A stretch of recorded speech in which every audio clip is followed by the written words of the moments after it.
Hello friends, Manjusha cooking and ব্লগে আপনাদের একটা নতুন রেসিপিতে সবাইকে স্বাগত। বন্ধুরা, আমি একটা অন্য ধরনের রেসিপি আজকে শেয়ার করব। আপনারা কি এই ফুলটা চেনেন বন্ধুরা? আমাদের এখানে এই ফুলটার নাম হলো যুক্তি ফুল। এটা এই সময় পাওয়া যায়, মানে এই চৈত্র মাসে, মানে মাসের শেষ বা এপ্রিলের প্রথম দিকে কিন্তু এটা পাওয়া যায়। এটা খুব বেশি দিন পাওয়া যায় না, দিন 15 মতো পাওয়া যায়। আপনারা এটা আগে খেয়েছেন কিনা আমি জানি না, বা আপনাদের এলাকায় এটা কী নামে পরিচিত সেটা কিন্তু আমাকে কমেন্ট করে জানাতে পারেন।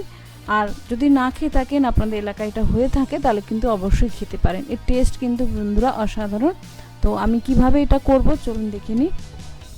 আমি ফুলগুলো থেকে সুন্দর বোটা থেকে ছাড়িয়ে নিয়েছি। এরকমভাবে ছাড়িয়ে নিতে হবে, কোনো বোটা থাকা চলবে না, বা কাটি কাটি না থাকলে কিন্তু ভালো।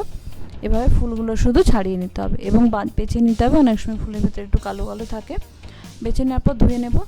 ওইদিকে একটা কড়াইতে নিয়েছি 2 চামচ ঘি। এটা ঘি দিয়ে করলে কিন্তু বন্ধুরা খেতে বেশি ভালো লাগে।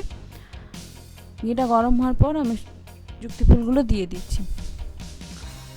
এই যুক্তি ফুল দেওয়ার পরে ডার্ক সবুজ হয়ে যাবে।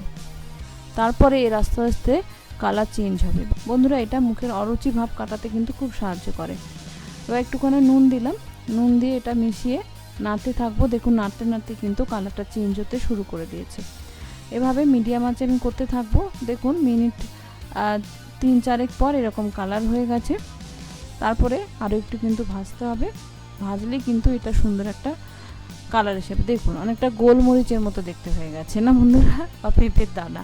তো এরকম কালার এলে কিন্তু ভালো হবে। খুব সুন্দর মুচমুচে হয়েছে এটা, কিন্তু এটা গরম ভাতে দারুণ লাগে। তো আমি এবার এটা গ্যাস নিভিয়ে গরম ভাতের সঙ্গে পরিবেশন। বন্ধুরা, এই যে আমি বললাম, এটা কিন্তু এই সিজনেই পাওয়া যায়, আর ম্যাক্সিমাম দিন 15 মতো পাওয়া যাবে। তো অবশ্যই বাড়িতে এটা একবার করে দেখবেন, আপনাদের এলাকায় যদি এটা হয়ে থাকে।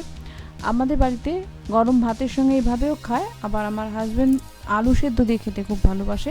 আপনারা এটা আলু সেদ্ধর সঙ্গে মেখেও কিন্তু খেতে পারেন। খুবই অসাধারণ টেস্ট হয়, আর শরীরের পক্ষেও কিন্তু ভালো। আর এই গরমে অনেক সময় আমাদের মুখে রুচি থাকে না, অরুচি ভাব কাটাতেও কিন্তু এই রেসিপির কোনো জুড়ি নেই। তো আশা করি আপনাদের ভালো লাগলো। ভালো লাগলে অবশ্যই পাশে থাকবেন। নমস্কার, ধন্যবাদ।